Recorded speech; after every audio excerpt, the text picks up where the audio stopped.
healthy, necessary, democratic debate. But when Israel, the only country in the world whose very existence is under attack, is consistently and conspicuously singled out for condemnation, I believe we are morally obligated to take a stand.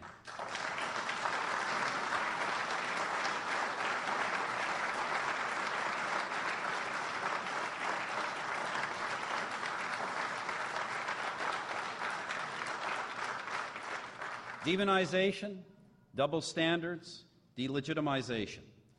The 3 Ds, it is a responsibility of us all to stand up to them. And I know, by the way, because I have the bruises to show for it, that whether it is at the United Nations or any other international forum, the easiest thing to do is simply to just get along and go along with this anti-Israeli rhetoric, to pretend it is just about being even-handed, and to excuse oneself with the label of honest broker. There are, after all, a lot more votes, a lot more, in being anti-Israeli than in taking a stand. But as long as I am Prime Minister, whether it is at the United Nations, the Francophonie, or anywhere else, Canada will take that stand, whatever the cost.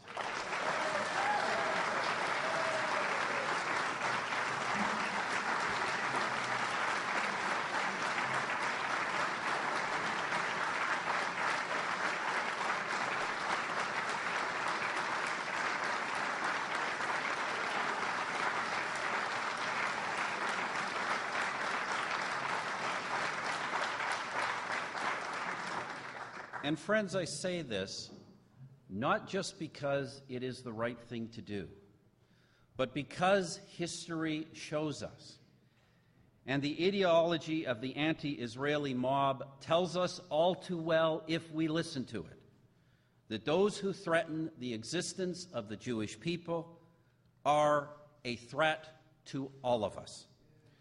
Earlier, I noted the paradox of freedom. It is freedom that makes us human. Whether it leads to heroism or depravity depends on how we use it.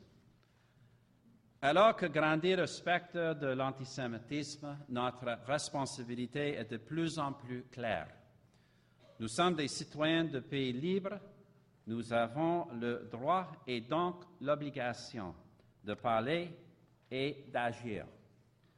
We are free citizens, but also the elected representatives of free peoples. We have a solemn duty to defend the vulnerable, to challenge the aggressor, to protect and promote human rights, human dignity at home and abroad. None of us really knows whether we would choose to do good in the extreme circumstances of the righteous. But we do know that there are those today who would choose to do evil if so permitted. Thus, we must use our freedom to confront them and their anti-Semitism at every turn. Voilà, mesdames et messieurs, l'objet de notre intervention aujourd'hui, notre détermination commune à confronter cette terrible haine.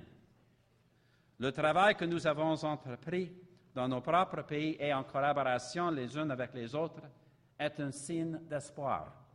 Our work together is a sign of hope, just as the existence and persistence of the Jewish homeland is a sign of hope. And it is here that history serves not to warn, but to inspire.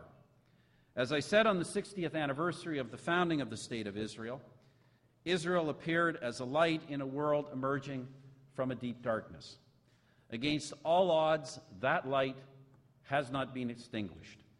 It burns bright, upheld by the universal principles of all civilized nations: freedom, democracy, and justice.